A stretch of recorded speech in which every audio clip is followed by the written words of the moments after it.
Listen, I have been practicing medicine for 73 cycles. 73. That is longer than most species live, let alone work. I have seen patients from 400 different worlds, treated injuries that would make your stomach turn inside out, and saved lives that frankly should not have been saved. But nothing, and I mean absolutely nothing, prepared me for the day they wheeled Marcus Kane into my emergency bay. My name is Vrel, Dr. Vrel if you want to be formal about it, though most people just call me the grumpy one with too many arms. I am a Keltharian, which means I have 6 limbs, compound eyes that can see in 17 different spectrums, and absolutely zero patience for stupidity. I run the trauma ward on Station Apex, the biggest medical facility in the outer sectors. We get everything here. Plasma burns, gravity sickness, toxic exposure, hull breach injuries. You name it, I have treated it. But humans? Humans are special, and not in a good way. Let me back up. This happened 3 weeks ago, station time. I was finishing up what I thought would be a quiet shift. Shows what I know.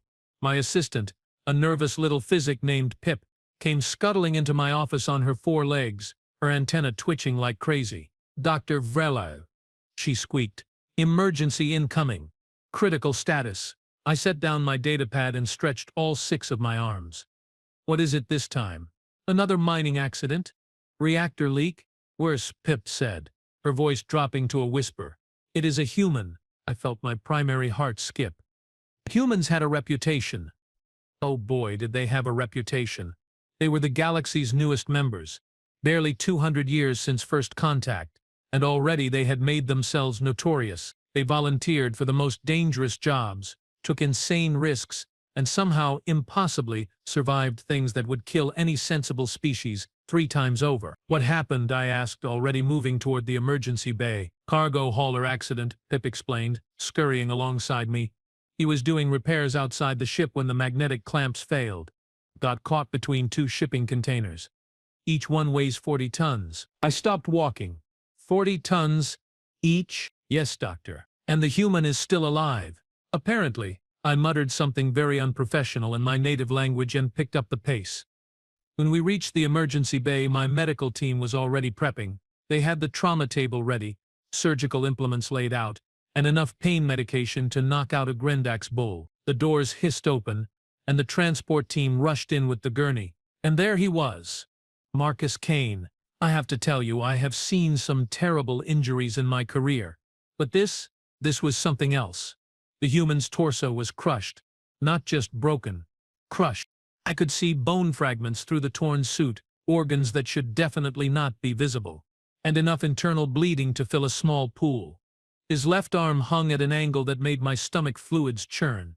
His right leg looked like someone had put it in a hydraulic press. But you know what the really disturbing part was? The really, truly disturbing part. He was conscious and smiling. Hey, Doc, Marcus said, his voice wet and raspy. Guess I, messed up pretty bad, huh? I stared at him, all of my eyes, every single one, focused on this impossibly damaged creature who was making jokes. You should be dead, I said flatly. Yeah, he coughed, blood bubbling at his lips. I get that a lot. My team sprang into action. We transferred him to the trauma table, cutting away what was left of his pressure suit. The diagnostic scanners started immediately, and within seconds, data flooded my neural interface. What I saw made absolutely no sense. Peep, I said slowly. Run those diagnostics again. Already done, doctor. 3 times. The readings are accurate. That is impossible. Marcus tried to laugh, but it came out as more of a wet wheeze. What's impossible, doc? I looked down at him, all 6 of my hands hovering over his broken body. According to these readings, your spine is severed in 2 places. Your liver is ruptured. Your right lung has collapsed. You have fractured ribs, a punctured kidney, and your pelvis is shattered into 17 pieces. Your blood pressure should have dropped to 0 approximately 4 minutes ago. You should be dead. Very, very dead. But I'm not, Marcus said, and I swear on every star in the void. He actually winked at me. Humans are tough, Doc. Didn't anyone tell you? Tough? I nearly shouted. Tough is surviving a broken bone. Tough is recovering from a fever. This is not tough. This is anatomically impossible. Better get started then, Marcus said, and then his eyes rolled back and he finally, mercifully lost consciousness. For the next 6 hours, my team and I performed what I can only describe as surgical warfare. We stabilized the spine, repaired the liver, reinflated the lung, removed bone fragments, sealed blood vessels, and basically rebuilt this human from the inside out. Every time I thought we had the worst of it handled, we would find another catastrophic injury that should have killed him instantly. His body fought me the entire time, not in a bad way. In fact, it was almost like his biology was actively trying to help. His blood clotted faster than it should. His tissues responded to treatment more aggressively than any other species I had worked on. When we injected stem boosters, his cells went absolutely wild with regeneration. "This is insane," my surgical assistant, a Torgoth named Krell, muttered. "I have never seen healing factors like this." "Humans," I said, suturing a particularly nasty tear in his abdominal wall. "They are an absolute nightmare for medical science." "In a good way?" Pip asked hopefully. "I have not decided yet." We finally finished just as the station's artificial dawn cycle began. Marcus was stable. Impossibly, incredibly stable. We moved him to recovery, hooked him up to enough monitors to track a small fleet, and I collapsed in my office with the strongest stimulant the cafeteria could provide. That should have been the end of it. Normal protocol said he would stay unconscious for at least 3 days while his body recovered. Maybe a week. We had basically rebuilt him from scratch. Any other species would need months of rehabilitation. So naturally, 8 hours later, Pip burst into my office again. "He's awake." I looked up from my reports. "Who is awake?" "The human. Marcus Kane. He is awake and asking for food." I was in the recovery ward before I even realized I had stood up. Sure enough, there was Marcus, sitting up in bed, looking entirely too alert for someone who should have been in a medical coma. The monitoring equipment showed stable vitals, no signs of distress, no pain indicators. "Hey, Doc," he said cheerfully when he saw me. "Thanks for, not letting me die and stuff." I approached his bed slowly, scanning him with my medical overlay. "How are you awake right now?" "I got bored." "You got bored?" "Yeah. I slept for like 8 hours. That's plenty. Any chance I could get something to eat? I'm starving." I pulled up his internal scans on the wall display. "Marcus Kane, human designation. You were clinically dead for 43 seconds during surgery. We had to restart your heart twice. Your body experienced trauma that would kill most species 10 times over. You should not be awake. You should not be hungry. You should barely be alive." "But I am alive," Marcus pointed out reasonably. "So, can I get a sandwich or something?" I was going to have a breakdown. Right there, in front of my patient. A complete professional breakdown. "No, you cannot have a sandwich. You can have nutrient paste through an IV tube like every other sensible recovering patient." "Ah, come on, Doc." "No, please? Absolutely not." 3 hours later, I watched in horrified fascination as Marcus Kane ate an entire protein pack, 2 energy bars, and a serving of something the humans called pizza that he had apparently smuggled onto the station. His digestive system, which by all rights should not have been functional yet, processed it without any issues. "This is not normal," I told him. "What's not normal?" he asked around a mouthful of pizza. "You. Your entire species. Everything about your biology defies logic." Marcus swallowed and grinned. "Yeah, I know. Pretty cool, right?" "Cool." I felt my antenna quivering with frustration. "Cool. Do you have any idea how much this complicates things? I have to rewrite my entire medical database for humans. The standard protocols do not apply. The healing timelines are wrong. The survival thresholds are completely inaccurate." "Sorry," Marcus offered, not sounding sorry at all. "I spent the next 3 days running every test I could think of. Blood work, tissue samples, genetic analysis, neurological scans. I needed to understand how this was possible. How could a species be this resilient? What evolutionary pressures created something this absurdly durable?" The results were fascinating and deeply disturbing. Human cells had backup systems for their backup systems. Their bodies produced multiple redundant chemicals for the same functions. They had emergency protocols at the cellular level that kicked in automatically during trauma. Their brains could reroute neural pathways around damaged areas. They had not 1, not 2, but 3 different systems for clotting blood. Your species is over-engineered, I told Marcus on day 4. He was sitting up in bed looking completely normal except for the fact that he was still hooked up to 12 different monitoring devices. What does that mean? It means your biology has redundancy built on top of redundancy. It means your ancestors survived some truly horrible environmental conditions. It means natural selection made you into something that is very, very difficult to kill. Neat, Marcus said. So when can I leave? Leave? I nearly dropped my datapad. You are not leaving. You need at least 6 more weeks of recovery. 6 weeks? Doc, I feel fine. You feel fine because I am pumping you full of medication. Then stop pumping me full of medication and let me leave. I wanted to argue. I wanted to keep him here where I could study this biological anomaly. But hospital regulations were clear. If a patient could demonstrate functional recovery, I could not hold them against their will. So I ran the tests. Motor function, cognitive ability, pain response, organ function. Marcus passed every single one. His body had healed more in 4 days than most species healed in 4 months. The fractures were mending. The internal injuries were closing. His spine, which had been severed, was somehow rebuilding neural connections. This is impossible, I muttered for approximately the 100th time. You keep saying that, Marcus said, standing up and stretching. But here I am. Yes, I agreed grimly.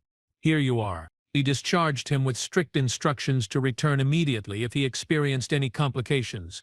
I also made him promise to come back for follow-up scans.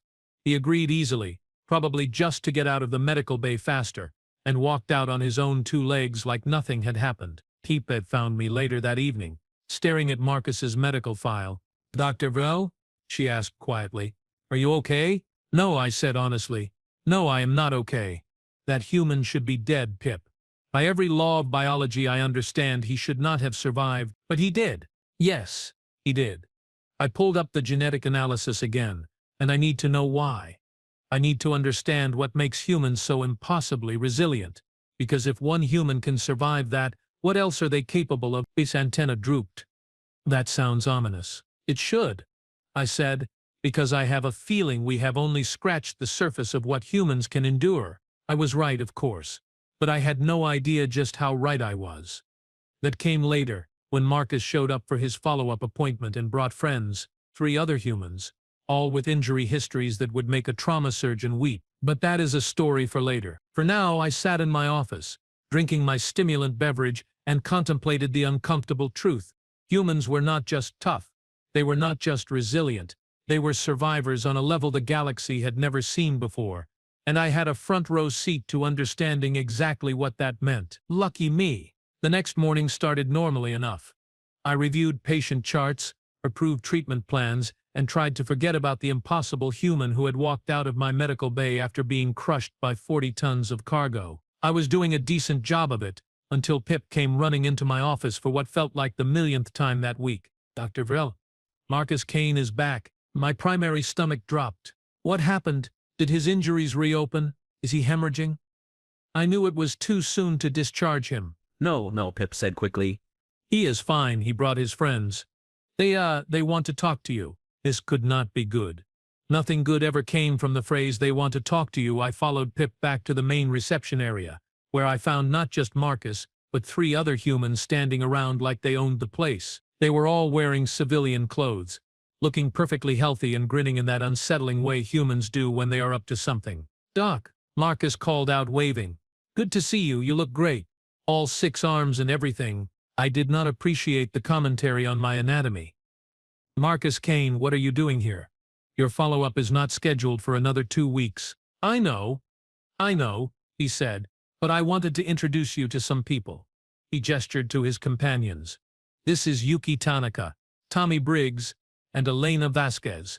We all work for the same shipping company. The 3 humans waved at me. I did not wave back. Why are they here? I asked suspiciously. Well, Marcus scratched his head.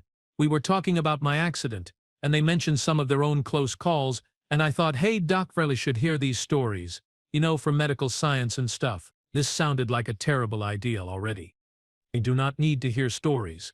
I need to conduct proper medical examinations with controlled variables and documented procedures. Great. Marcus said, completely ignoring my actual words. Yuki, why don't you go first? The woman named Yuki stepped forward. She was shorter than Marcus, with dark hair pulled back in a practical bun, and she had a scar running down her left arm that caught my attention immediately. Hi, Doctor. About 2 years ago, I was working in the reactor core of a deep space hauler when we had a coolant leak. I got hit with about 15 seconds of unshielded radiation exposure. I felt my breathing sporacles tighten. 15 seconds of reactor core radiation? That is instantly fatal to most species. Yeah, Yuki said casually. I was pretty sick for a while.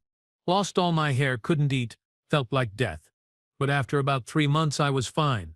Hair grew back and everything. 3 months, I repeated slowly. You recovered from fatal radiation poisoning in 3 months. Is that weird? Yes? I shouted, startling several patients in the waiting area. Yes. That is extremely weird. Radiation damage is permanent. It destroys cells at the molecular level. Recovery is impossible. But I recovered, Yuki pointed out. I was beginning to understand why Marcus had that insufferable grin. Medical Bay. Now, I am scanning all of you. This instant, Tommy, the largest of the 4 humans, laughed. Told you she'd react like this. She?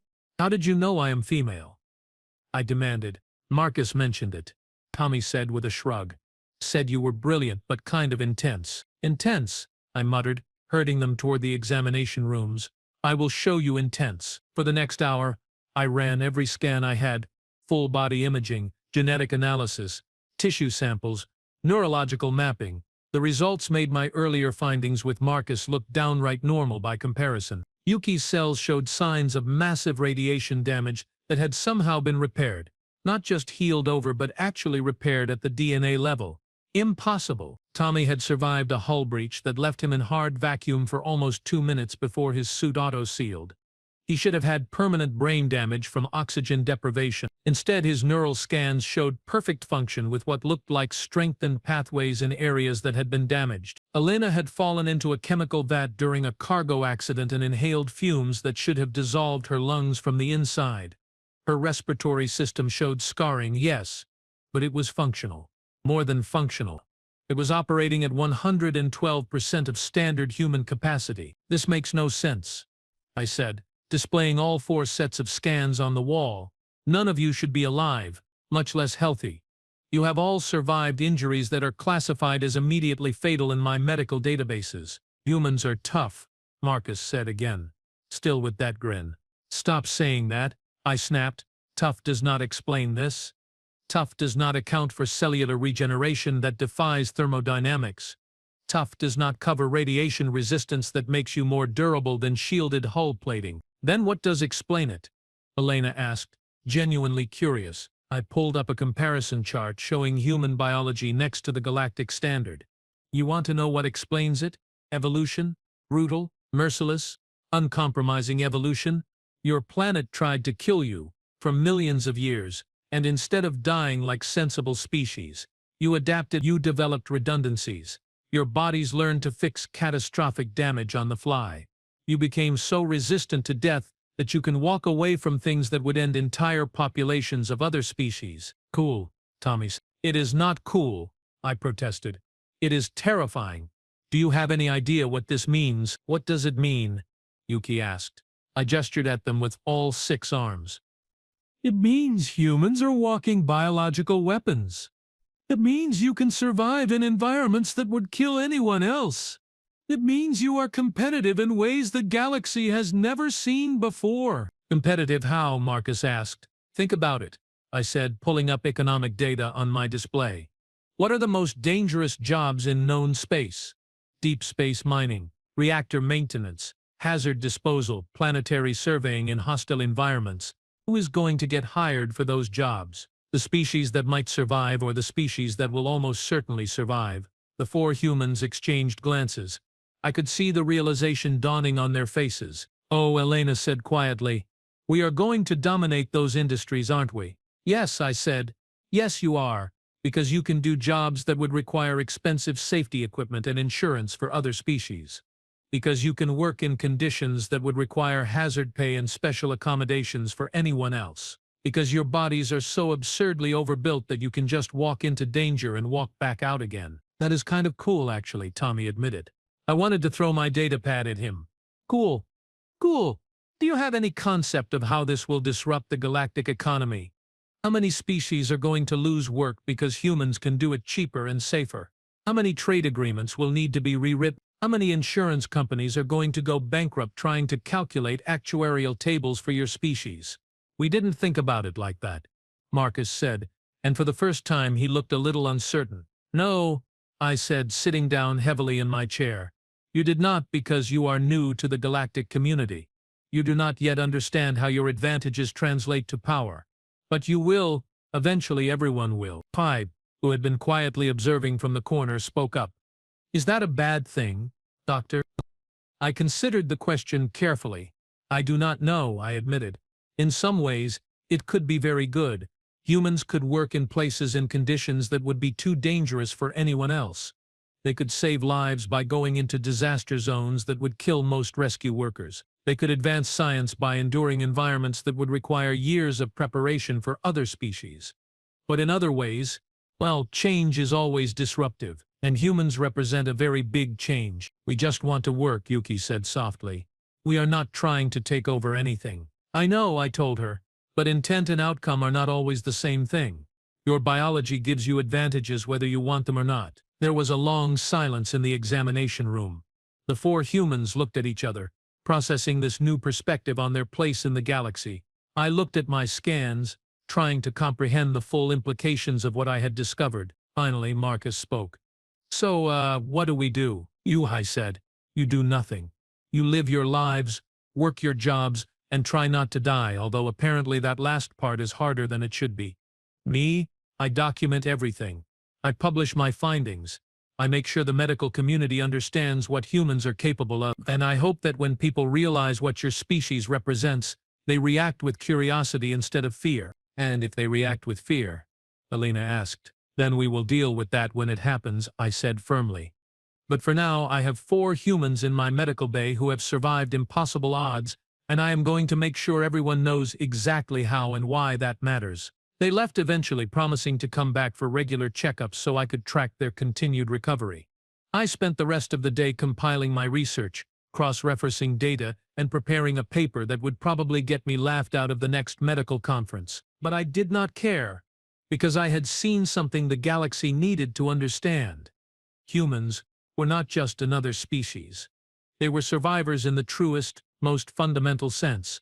And whether the rest of the galaxy was ready for them or not, they were here to stay. I just hoped I was ready for whatever came next. 3 weeks after my research paper went live on the Galactic Medical Network, my life became significantly more complicated. The paper itself was titled Human Biological Resilience, a study in evolutionary redundancy and trauma survival. It was dry, professional, and backed by so much data that nobody could accuse me of making things up. I included every scan, every test result, every impossibility I had documented from Marcus and his friends. The response was immediate and loud. Half the medical community called me a genius. The other half called me a fraud. Some researchers demanded access to my subjects. Others accused me of fabricating results to get attention. The Keltharian Medical Board wanted to revoke my license for spreading what they called dangerous misinformation.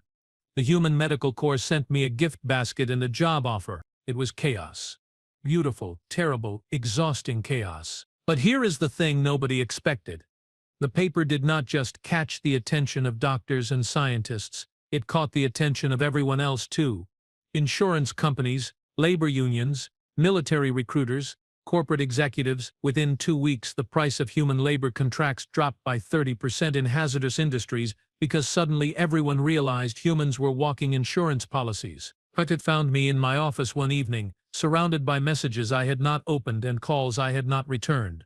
Dr. Vril, she said gently, you need to eat something. I am not hungry, I replied, staring at my display screen. You have been saying that for 3 days. Then it must be true. She scuttled closer, her antenna twitching with concern. You published accurate research. You did nothing wrong. Did I not? I turned to look at her. I just upended the entire economic structure of hazardous labor. I made humans into commodities. I turned biology into a weapon in trade negotiations. You reported the truth, Pip insisted. What others do with that truth is not your responsibility. Before I could argue, my personal communicator chimed. It was Marcus. Of course it was Marcus. Hey, Doc, you busy? Yes, I said flatly. Very busy. Dealing with the consequences of my research. Cool. So, funny story. Remember how you said humans can survive impossible things? My stomach fluids went cold. What happened? Well, there was this incident at the mining colony on Vex Prime. Tommy and I were there doing cargo runs, and, there was an explosion. Pretty big explosion, actually. I was already pulling up my emergency medical protocols. How big? Like level 3 fusion reactor kind of big. What? Yeah, so anyway, Tommy is hurt pretty bad, like really bad. And the local medical facility here, well, they took one look at him and basically said he was dead. But I remembered what you said about human redundancy and stuff, so I was thinking maybe you could help. Because he is still alive, Doc. Barely, but alive. I was on my feet before he finished talking. Where are you? Vex Prime Mining Colony, Sector 7. The medical center here is called, Hope Station. Which feels a little ironic right now. I am coming, I said. Keep him stable. Do whatever the doctors there tell you. I will be there in 4 hours. I disconnected and started grabbing equipment. Ape was already ahead of me, pulling together a portable medical kit with everything I might need. Portable scanners, surgical tools, medication, clotting agents, the work. You are taking your personal shuttle, she asked. Yes. And you are coming with me. Me? You are my best assistant, Pip. I need you. Her antenna perked up with pride and we were out the door in under 3 minutes. My personal shuttle was small but fast, designed for exactly this kind of emergency response.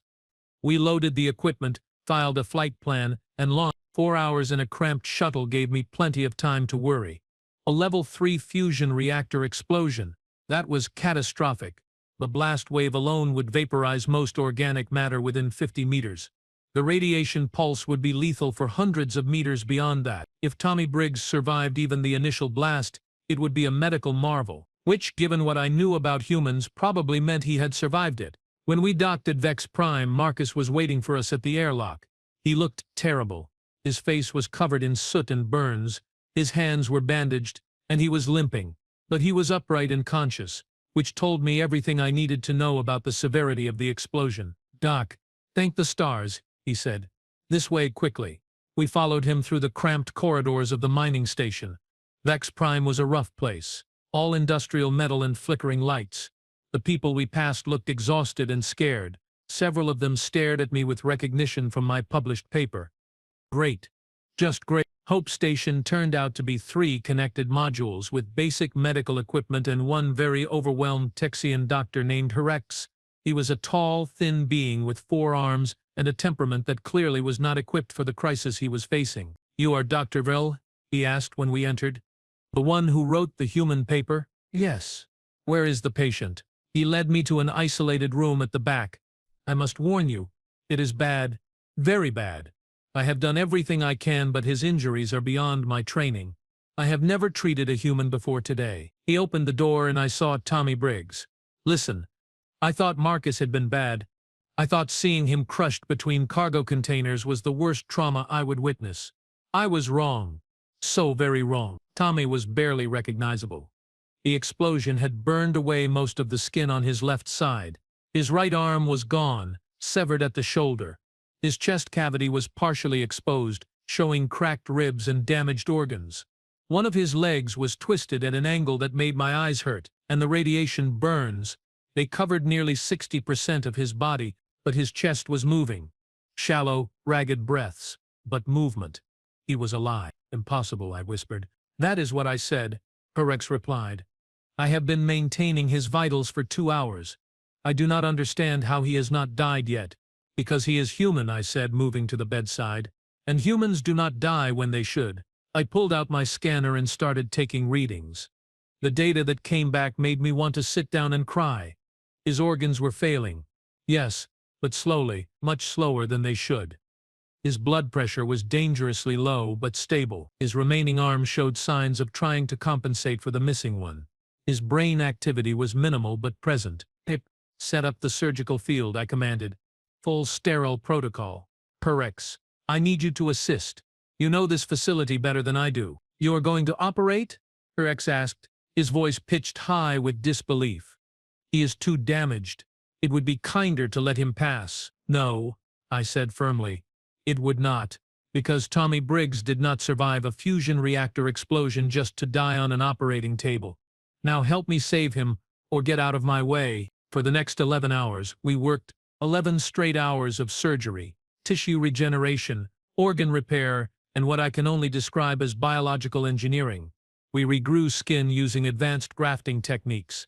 We stabilized his damaged organs with synthetic supports. We flooded his system with radiation-purging agents that would have killed most species but that his human biology accepted like a gift. The missing arm was a loss, but his body was already trying to seal the wound.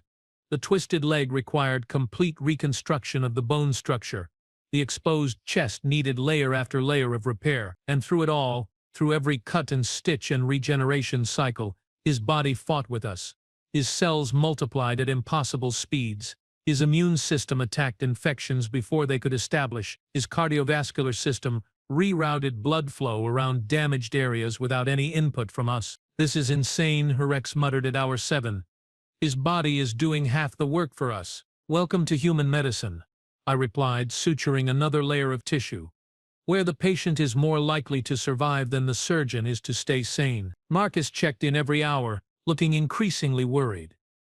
I updated him each time. Still alive, still fighting. Still impossible. Finally, as the station's artificial dawn cycle began, we finished. Tommy was stable. Barely. Hanging on by whatever biological thread humans use instead of good sense, but alive. I stumbled out of the operating room and found Marcus sitting against the wall outside, his head in his hands. He looked up when I emerged. Doc? He is alive, I said, too exhausted to filter my words. I have no idea how, but he is alive. His body is doing things that medical science says should not be possible. He has a recovery chance of maybe 30%, which for anyone else would be 0%, so I suppose that is progress. Marcus stood up, and to my complete surprise, he hugged me. Humans are very physical and emotional. I have learned. Thank you, Doc. Thank you so much. Do not thank me yet, I said, carefully extracting myself from the embrace. He has a long recovery ahead, and that is assuming his body continues to cooperate. It will, Marcus said with absolute confidence. Tommy is tough. We all are. Yes, I said tiredly. I am aware. Over the next 3 days I stayed at Hope Station, monitoring Tommy's recovery. Rex was fascinated, constantly scanning and taking notes. It managed supplies and coordinated with Station Apex for additional resources. And Marcus sat by Tommy's bedside every single day, talking to his unconscious friend about work, about life, about everything and nothing. On day 4, Tommy woke up. I was checking his vitals when his remaining hand suddenly grabbed my wrist. I nearly jumped out of my exoskeleton. Easy, I said quickly. You are safe. You are in medical care. Tommy's eyes focused on me slowly. Doc Vrel? Yes. Marcus said you came from Station Apex. 4 hours by shuttle. 6 hours, actually. But yes, thanks, he croaked, for not letting me die. You are welcome. Though honestly, your biology did most of the work. I just provided some guidance. He tried to smile but winced instead. Hurts like hell. You were caught in a fusion reactor explosion. Yes, it probably hurts like hell. How bad? I pulled up his chart. You lost your right arm. Your left leg will need extensive physical therapy. You have radiation scarring that will likely be permanent, and you will be in recovery for at least 6 months. But I will recover. Yes, I admitted. You will recover. Because you are human, and apparently that means you refuse to die properly. Sounds about right, Tommy said, and then he actually laughed. It was a weak, pained laugh, but genuine. Hey, Doc. Yes? Your paper? About human resilience. Marcus showed me. That is why he knew to call you, right? Correct. Then I guess I owe you twice. Once for the surgery, and once for writing that paper so Marcus knew humans could survive crazy stuff. I had not thought about it that way. My research, my controversial paper that had turned the galaxy upside down, had directly led to saving Tommy's life. If I had not published it, Marcus might have accepted the local doctor's assessment that Tommy was dead. He might not have called me. Tommy might have actually died. You do not owe me anything. I said quietly. I was just doing my job. Nah, Tommy said. You went way beyond your job, Doc. You flew 6 hours to save a human you barely knew. That is not just doing your job. That is being a hero. I do not do well with compliments. My antenna twitched uncomfortably. I am not a hero. I am a doctor with an unhealthy obsession with impossible patients. Call it whatever you want, Tommy said, his eyes already drifting closed again. Still a hero to me. He fell back asleep, and I sat there for a moment, processing. A hero? Me? I was just a grumpy Keltharian who happened to specialize in trauma medicine. I had not done anything special. I had just applied my knowledge and skills to a patient who needed help. But maybe that was the point. Maybe that was what being a hero meant. Not grand gestures or dramatic sacrifices. Just showing up when someone needed you and doing everything you could to help. Marcus found me in the observation room later that day, staring at Tommy's sleeping form through the glass. "Penny for your thoughts?" he asked. "I do not know what that means," I replied. "Human saying means I am asking what you are thinking about." I turned to look at him. "I am thinking about how much things have changed. 3 weeks ago, I was a station doctor doing routine trauma work. Now I am somehow responsible for reshaping how the galaxy views your entire species. And I am not sure if that is good or bad. Does it matter?" Marcus asked. "What? Whether it is good or bad. You told the truth. You documented what humans can survive. That is not good or bad, it just is. But the consequences of that truth are very real," I argued. "Humans are being hired for dangerous jobs because they are seen as expendable. Insurance companies are changing policies. Trade agreements are being rewritten. All because of my paper. And Tommy is alive because of your paper," Marcus pointed out. "Because I knew to call you. Because you understood what human biology could survive. You said yourself if you had not published that research, I might have just accepted that he was dead. So yeah, maybe there are economic consequences and political stuff happening. But right here, right now, one human is alive because you shared what you knew. That seems pretty clearly good to me." I looked back at Tommy through the glass. Marcus had a point. For all the chaos and controversy my research had caused, it had also saved a life. Maybe that was enough. Maybe that was what mattered. "Your species is exhausting," I said finally. Marcus laughed. "Yeah, we get that a lot." We stood there in comfortable silence for a while, watching Tommy sleep. Rex joined us eventually, carrying datapads full of his own observations. "Dr. Vro," he said formally, "I want to thank you for allowing me to assist with the surgery. I have learned more about human physiology in 4 days than I could have learned in 4 years of reading. It has been enlightening." "You are welcome, Rex. You did excellent work." "I have been thinking," he continued, "about your paper, about what it means for medical practice going forward. We need training programs. Standardized protocols for treating humans. Emergency response procedures specific to their biology. Would you be willing to help develop those?" I had not expected that. "You want me to help create human medical protocols? Who better?" Rex asked. "You have the most experience. You have the research. You understand their biology better than anyone. And clearly the galaxy needs this. If humans are going to work in dangerous conditions, we need to know how to treat them when things go wrong." It was a good point. An excellent point, actually. If humans were going to be putting themselves in harm's way, which they absolutely were, then the medical community needed to be ready for them. "Yes," I said, "I will help. But I have conditions." "Name them." "First, we need human input. Actual humans working with us to develop these protocols. Second, we need to make this training available to every medical facility in known space, not just the expensive ones. And third, we need to emphasize that just because humans can survive extreme trauma does not mean they should be treated as disposable." "Agreed," Rex said immediately. "All excellent conditions." Marcus was grinning again. "Look at you, Doc. Starting a revolution." "I am not starting anything," I protested. "I am just trying to make sure nobody else dies because their doctor does not know how to treat a human." "That is called starting a revolution," Marcus said. "A medical one." Over the next week, Tommy continued to improve at a rate that defied all logic. By day 6, he was sitting up. By day 8, he was walking with assistance. By day 10, he was arguing with me about discharge dates. "I feel fine," he insisted. "You have one arm and significant radiation scarring," I countered. "You are not fine." I am fine enough. That is not a medical diagnosis. Come on, doc. I have been in this bed for 10 days. I am going stir-crazy. I recognized that stubborn look. I had seen it on Marcus. It seemed to be a universal human expression.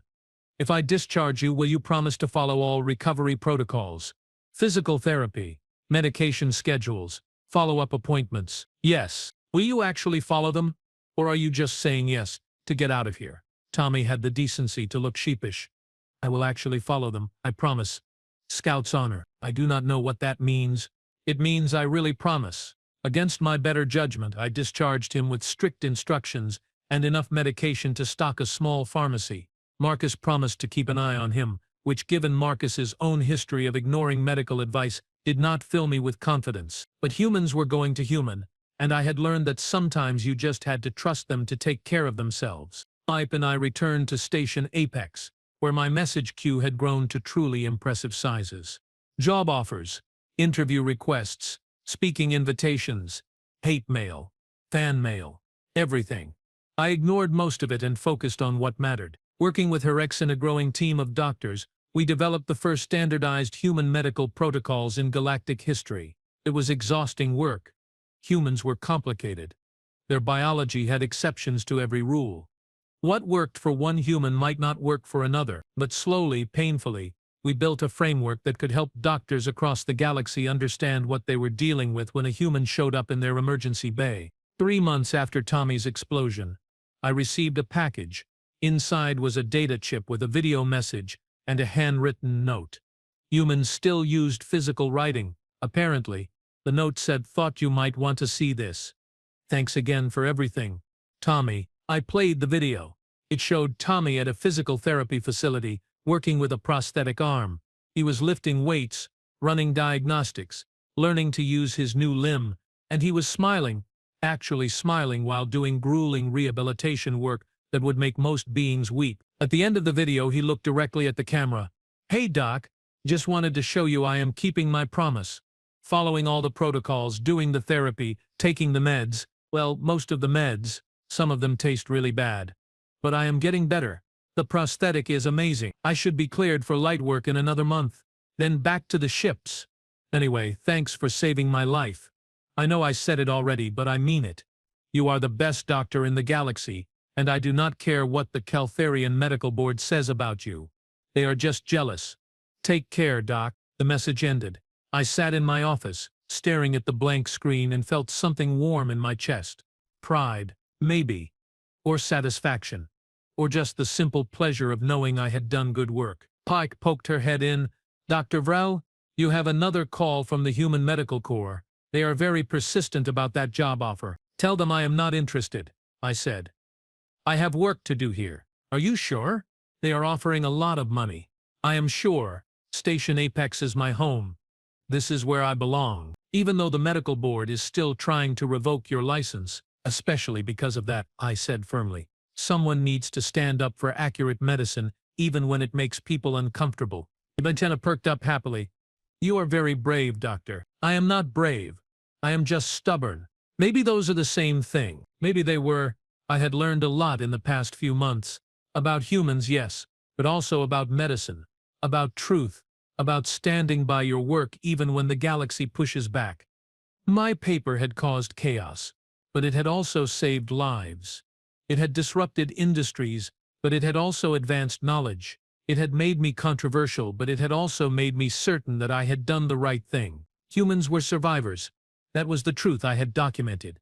And whether the galaxy liked it or not, they were going to have to adjust to that reality. 6 months after everything began, Marcus came by for his final follow-up appointment. His body had completely healed from the cargo accident. No complications, no lingering injuries, just perfect function like nothing had ever happened. "You continue to defy medical science," I told him. "It is kind of my thing," he replied with that insufferable grin. "How is Tommy?" "Back to work last month. The prosthetic arm is working great. He says it is actually stronger than his original arm, so he is pretty happy about that." Of course he is. Yuki and Elena send their regards, by the way. They have both been giving talks at medical conferences about human resilience, using your paper as reference material. I heard. The medical board is not pleased. Screw the medical board, Marcus said bluntly. You did good work, Doc. Important work. Do not let a bunch of scared bureaucrats make you doubt that. I do not doubt it, I said. Not anymore. Good. He stood up to leave, then paused. Hey, Doc, can I ask you something? What? Why did you really publish that paper? I mean, you had to know it would cause problems. You could have just kept the research to yourself, but you did not. Why? I considered the question carefully. Because it was the truth, and truth, even uncomfortable truth, is important. Doctors need to know what humans can survive, not so they can exploit you or treat you as expendable, but so they can save you when you do something impossibly stupid and nearly die. Marcus laughed. Fair enough. Well, thanks, Doc, for everything, for saving my life, for saving Tommy's life, for making the galaxy understand us a little better. You are one of the good ones. I am just a doc. Nope, Marcus said, heading for the door. You are definitely a hero, whether you like it or not. He left before I could argue. I sat in my office, looking at the data from his final scan, and allowed myself a small smile. Humans. Impossible. Infuriating. Incredible humans. The galaxy was still adjusting to their presence. Economic models were being rewritten. Medical protocols were being established. Insurance companies were having collective breakdowns. But through it all, humans just kept doing what they did best. Surviving. Thriving. Refusing to die when any sensible species would. And me, I kept doing what I did best. Documenting it all. Treating the impossible patients. And proving that sometimes the truth is stranger than fiction. The doctor said he should be dead. The human just grinned. And somehow, impossibly, that was enough.